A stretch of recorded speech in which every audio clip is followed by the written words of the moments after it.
Hello student, इसके पहले हम लोग पास्ट इंडेफिनिट में असर्टिव में और नेगेटिव के बारे में हम लोगों ने पढ़ा था। असर्टिव में अफर्मेटिव नेगेटिव के बारे में पढ़ा था।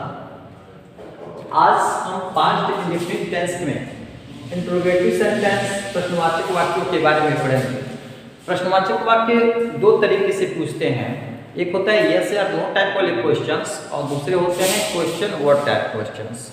तो सबसे पहले हम देखेंगे यस और नो टाइप वाले जो क्वेश्चन होते हैं इसको हम बोलते हैं yes or no type question. Yes or no type question मतलब जिसका जवाब हम यस या नो में दे देते हैं तो वो यस और नो टाइप क्वेश्चन होता है। तो चलिए हम एग्जांपल्स के माध्यम से समझते हैं। यदि हिंदी वाक्य क्या से शुरू हो, यानी कि हिंदी वाक्य कोई भी क्या से अगर शुरू होता है तो हम सबसे पहले डिड हेल्पिंग वर्ब जो होता है डिड का प्रयोग करते हैं। उसके बाद सब्जेक्ट अगर नॉट आता है तो नॉट लिखते हैं, नहीं आएगा तो छोड़ देते हैं नॉट, और वर्ब का फर्स्ट फॉर्म का प्रयोग करते हैं। इसके बाद ऑब्जेक्ट, उसके बाद से अदर वर्ड और अंत में क्वेश्चन मार्क जरूर लिखते हैं। तो चलिए एग्जांपल के माध्यम से हम समझते हैं। क्या सोहन खाना खाया? देखिए क्या से स्टार्ट हुआ है, यानी हिंदी वाक्य जब क्या से स्टार्ट होता है तो हम सबसे पहले डिड का यूज करते हैं। तो क्या होता है इसमें डिड। इसके बाद से सब्जेक्ट है क्या सोहन खाना खाया, तो सब्जेक्ट यहाँ पर है सोहन, तो सोहन के अंग्रेजी हम लिखेंगे सोहन। इसके बाद नॉट शब्द देख रहे हैं कहीं नहीं आया है तो छोड़ दीजिए। उसके बाद से वर्ब के फर्स्ट फॉर्म खाना के अंग्रेजी लिखेंगे इट। क्या खाया? तो खाना खाया यानी कि फूड, और अंत में हम क्वेश्चन मार्क लगा देते हैं। क्या सोहन खाना खाया? Did Sohan it food. अब इसको लिखने के बाद से इस तरीके से लिखते हैं। अब दूसरे एग्जांपल में समझते हैं। क्या सीता गाना गाती थी, यानी पास्ट टेंस की बात है और इसमें प्रश्न पूछ रहा है इंट्रोगेटिव सेंटेंस क्या लगा करके। हिंदी वाक्यों में क्या स्टार्ट होता है तो सबसे पहले हम लोग डिड का यूज करते हैं। तो हम सबसे पहले क्या की जगह पे क्या लिखेंगे डिड, और इसके बाद से लिखेंगे सब्जेक्ट सीता, क्योंकि क्या सीता गाना गाती थी तो गाने वाली कौन है? सीता, इसलिए सीता के अंग्रेजी लिखेंगे सीता। इसके बाद से लिखेंगे नॉट नहीं आया है, वर्ड का फर्स्ट फॉर्म लिखेंगे गाना की अंग्रेजी सिंग। क्या गाती थी? ऑब्जेक्ट में निकल करके आ रहा है गाना यानी गीत गाती थी तो सॉन्ग, और क्वेश्चन मार्क लगाएंगे डिड सीता सिंग सॉन्ग। इस क्वेश्चन में समझते हैं। क्या गीता स्कूल नहीं गई? क्या गीता स्कूल नहीं गई? इसमें भी क्या आया है इसलिए हम क्या लिखेंगे डिड। कौन नहीं गई स्कूल? गीता, तो हम गीता की अंग्रेजी लिखेंगे गीता। अब क्या है इसके बाद से नॉट शब्द आया है तो देखिए इसमें नेगेटिव में नॉट नहीं आया तो नहीं की अंग्रेजी हम लिखेंगे नॉट, और नॉट के बाद से आता है वर्ब यानी कि क्रिया। तो क्रिया है जाना, गई, तो जाना की अंग्रेजी होती है गो। कहाँ गई? स्कूल गई, यानी ऑब्जेक्ट आपका आ रहा है स्कूल, तो टू स्कूल, और अंत में क्वेश्चन मार्क। क्या गीता स्कूल नहीं गई? Did Geeta not go to school. अब इसमें देखेंगे क्या वह दिल्ली गया, तो क्या शब्द इसमें भी आया है इसलिए हम क्या लिखेंगे डिड, और कौन गया दिल्ली? वह, यानी सब्जेक्ट निकल करके आ रहा है वह, तो इसकी अंग्रेजी लिखेंगे ही, और ही के बाद से आता है वर्ब। जाना की अंग्रेजी होती है गो, कहाँ गया? दिल्ली, तो टू दिल्ली, और अंत में क्वेश्चन मार्क, यानी कि क्या वो दिल्ली गया? Did he go to Delhi. अब चलिए ये तो क्या वाला सेंटेंस था। अब हम देख रहे हैं यदि हिंदी वाक्यों के बीच या कहीं भी प्रश्नवाचक शब्द आए यानी कि क्वेश्चन वर्ड आए तो उसे अंग्रेजी बनाते समय वाक्य में सबसे पहले लिखते हैं। यानी कि अगर कोई भी हिंदी वाक्य है और हिंदी वाक्यों में कोई भी प्रश्नवाचक शब्द क्यों, कहां, कैसे, कब, कितना, ऐसे प्रश्नवाचक शब्द आते हैं तो इन प्रश्नवाचक शब्दों को अंग्रेजी वाक्य बनाते समय सबसे पहले हम उसको अंग्रेजी में सबसे पहले लिखते हैं। जैसे देख लीजिए यहाँ पे स्ट्रक्चर बनाया गया है क्वेश्चन वर्ड, उसके बाद डिड, सब्जेक्ट, नॉट, वर्ब का first form, object plus other, और लास्ट में क्वेश्चन मार्क। एग्जांपल के माध्यम से समझते हैं। लिखा है तुमने वहां क्या देखा, यानी कि किसने देखा? तुमने, और इसमें क्या आया है? प्रश्नवाचक वाक्य आया है क्या। तो क्या की अंग्रेजी सबसे पहले निकाल कर लिखेंगे वाह। अब इसके साथ हेल्पिंग वर्ड जो लगाएंगे डिड लगाएंगे, इसमें डिड हो जाएगा और डिड के बाद से हम देख रहे हैं कि सब्जेक्ट, इसमें सब्जेक्ट क्या है, तुमने, इसी ने देखा तो तुमने की अंग्रेजी लिख देंगे यू। अब इसके बाद से क्या है, नॉट सता है तो नॉट इसमें कहीं नहीं है, इसलिए वर्ब का फर्स्ट फॉर्म तो वर्ब क्या है, देखना, तो हो जाता है सी। और लास्ट में question, what did you see, यानी कि तुमने वहां क्या देखा। दूसरे क्वेश्चन से हम समझते हैं, तुम वहां क्यों गए, तुम वहां क्यों गए, प्रश्नवाचक शब्द क्या आया है, क्यों आया है, इसलिए क्यों की अंग्रेजी सबसे पहले निकाल करके लिखेंगे वाई, और वाई के साथ हेल्पिंग वर्ब इसमें लगाएंगे डिड, और डिड के बाद से हम लिखेंगे सब्जेक्ट, तो जान सब्जेक्ट क्या है, तुम है, तुम वहां क्यों गए, तो जाने वाला कौन है, तुम, इसलिए हम इसके अंदर लगाएंगे यू। और यू के बाद देखिए, यू के बाद नॉट सताया है, नॉट नहीं आया है, इसलिए वर्ब का फर्स्ट फॉर्म तो जाना की अंग्रेजी है गो। और कहां गया, वहां गया, तो वहां के लिए अंग्रेजी लिखेंगे देयर, और लास्ट में क्वेश्चन मार्क लिखेंगे। उसने कौन सी किताब खरीदी, तो उसने कौन सी किताब खरीदी, यानी कि कौन सी किताब, यानी कि इस प्रश्न के साथ किताब भी जुड़ा हुआ है, इसकी अंग्रेजी लिखेंगे व्हिच बुक,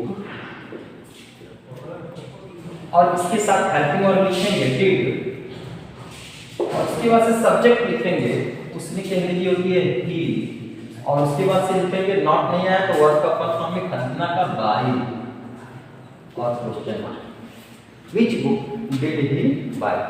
अब ध्यान से देखिएगा, लड़के मैदान में क्रिकेट क्यों नहीं खेले, तो कौन नहीं खेले, लड़के, यानी सब्जेक्ट निकल गया। अब प्रश्नवाचक शब्द क्या है, क्यों आया है, तो क्यों की अंग्रेजी सबसे पहले लिखेंगे वाई, और वाई के साथ हेल्पिंग वर्ब इसमें जोड़ेंगे तो हो जाएगा डिड, और डिड के बाद से क्या लिखे हैं सब्जेक्ट, तो सब्जेक्ट इसमें लड़के हो जाएंगे, तो लड़के की अंग्रेजी लिखेंगे द बॉयज, द बॉयज।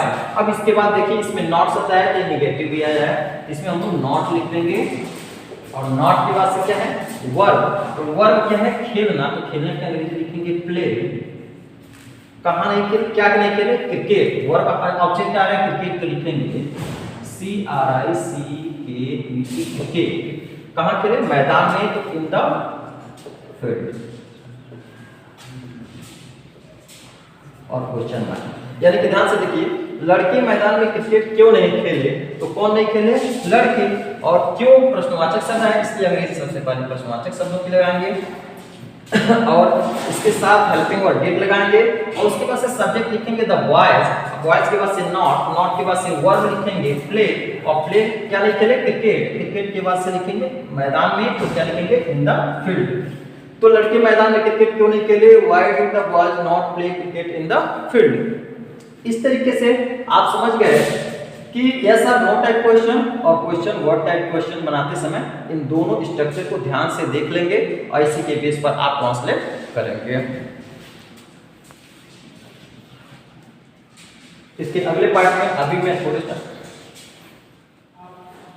जैसा कि बच्चों आपको इसके पहले अभी इसके बारे में बताए थे इंट्रोगेटिव सेंटेंस में yes or no type question और क्वेश्चन वर्ड टाइप क्वेश्चन।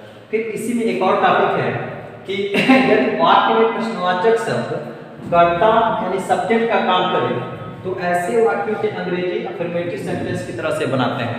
यानी कि आप जानते हैं कि कभी कभी क्या होता है कि जो प्रश्नवाचक वाक्य होता है वह कर्ता का काम करता है, अलग से कोई कर्ता यानी सब्जेक्ट उसमें नहीं रहता है। तो ऐसी सेंटेंस जब आते हैं तो इसमें अफर्मेटिव सेंटेंस की तरह से उस सेंटेंस को बनाते हैं।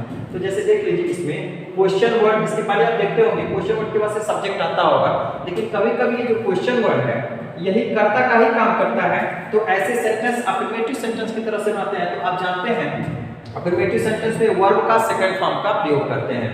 तो क्वेश्चन वर्ब और वर्ब का second form object plus other और लास्ट में क्वेश्चन मार्क का यूज करते हैं। तो आप जानते हैं, जैसे एग्जांपल के माध्यम से समझेंगे। देखिए एग्जांपल के माध्यम से समझेंगे, कौन तुम्हें बुलाया, कौन तुम्हें बुलाया। तो कौन शब्द प्रश्नवाचक शब्द है और बुलाने का काम भी यही करता है और प्रश्न का भी काम यही कर रहा है, इसीलिए हम इसी को कर्ता मान करके इसकी अंग्रेजी लिख देते हैं क्वेश्चन वर्ड। तो इसकी अंग्रेजी हो जाएगी क्वेश्चन वर्ड। और उसके बाद क्या है वर्ब का सेकंड फॉर्म, यानी कि वर्ब क्या है बुलाना। तो बुलाना की अंग्रेजी होती है कॉल और इसका सेकंड फॉर्म डाल दीजिए तो कॉल्ड हो जाएगा। इसके बाद से ऑब्जेक्ट आया है यू, तो यहाँ पे यू हम डाल देंगे यू की अंग्रेजी, तो मैं तुम की अंग्रेजी यू और यहाँ पे क्वेश्चन मार्क। यानी कि कौन तुम्हें बुलाया, हु कॉल्ड यू। अब इस पर हम थोड़ा समझेंगे, कौन मेरे पास पढ़ता था। कौन मेरे पास पढ़ता था, पढ़ने वाला क्या है, कौन ही है, और प्रश्न पूछने का काम भी यही कर रहा है। जब दोनों काम ये करता है तो इसी को हम लोग सब्जेक्ट मान लेते हैं और सेंटेंस को असर्टिव मतलब अफर्मेटिव सेंटेंस की तरह से बनाते हैं। तो कौन की अंग्रेजी आप जानते हैं होता है हु, और हु के बाद क्या है, वर्ब का सेकंड फॉर्म। तो वर्ब क्या है, पढ़ना, तो पढ़ना की अंग्रेजी सेकंड फॉर्म होता है रीड, और ऑब्जेक्ट है मेरे पास पढ़ता था। किसके पास पढ़ता था, मेरे पास, तो क्या लिखेंगे, टू मी, और यहाँ पे क्वेश्चन मार्क लगा देंगे, हु रीड टू मी। चलिए अगला हम सेंटेंस देखते हैं, कितने लोग कल तुम्हारे घर आए। कितने लोग तुम्हारे घर आए, तो कौन आए, कितने लोग आए, आने वाले लोग, यानी सब्जेक्ट भी यही है, आईसीसी प्रश्न में पूछ रहा है। तो अगर प्रश्नवाचक सभी कर्ता का काम करता हो तो इसको सीधा सीधा इसी को हम लिख लेते हैं। तो कितने लोग की अंग्रेजी होती है, how many people, how many people. आप देख रहे हैं वर्ब का सेकंड फॉर्म आया है, तो आना, तो आना वर्ब है, तो आना की अंग्रेजी होती है कम, केम, सेकंड फॉर्म क्या होता है, केम। कहां आए, तुम्हारे घर आए, यानी ऑब्जेक्ट क्या आ रहा है, तुम्हारे घर आए, तो टू योर हाउस। कल आए, तो कल की अंग्रेजी आप लोग जानते हैं, ये क्योंकि समय बीता हुआ है इसलिए बीते हुए कल की अंग्रेजी एस्टरडे। आप जानते हैं लिखा है कितने लोग कल तुम्हारे घर आए, तो आने वाले कौन है, कितने लोग ही हैं। अब प्रश्न पूछने का काम भी कर रहा है, कितने लोग ही हैं, इसलिए लिखेंगे हाउ मेनी पीपुल। इसके बाद सर जानते हैं कि ये अफर्मेटिव सेंटेंस की तरह से बनेगा, तो अफर्मेटिव में वर्ब का सेकंड फॉर्म होता है कम, का सेकंड फॉर्म होता है केम, और किसके घर आए, तो तुम्हारे घर आए, यानी कि ये ऑब्जेक्ट हो जा रहा है, तो टू योर हाउस। और कल आए, तो कल की अंग्रेजी होती है एस्टरडे, क्योंकि ये समय है तो समय को लास्ट में ही लगाते हैं, तो कल की अंग्रेजी होती है एस्टरडे। तुमसे कौन बात करता था, अब इसमें भी थोड़ा ध्यान दीजिएगा, तुमसे कौन बात करता था, तो कौन बात करता था, कौन ही बात करता था, यानी कि बात करने वाला भी कौन ही था, आप प्रश्न पूछने वाला भी कौन ही है, इसलिए हम इसकी अंग्रेजी सबसे पहले लिख करके और वर्ब का सेकंड फॉर्म लगाएंगे, बात करना की अंग्रेजी, और बात करना की अंग्रेजी होती है टॉक, और टॉक में ईडी जोड़ देंगे, टॉक हो जाएगा। अब किससे बात करता था, तुमसे बात करता था, यानी कि ऑब्जेक्ट निकल के आ जा रही है, तो तुमसे की अंग्रेजी होती है टू यू, और क्वेश्चन मार्क लगा देंगे, तुमसे कौन बात करता था, हु टॉक टू यू। आज के दिन इतना ही सिलेबस में बताया जाएगा, आगे नेक्स्ट और इसके बारे में बताया जाएगा।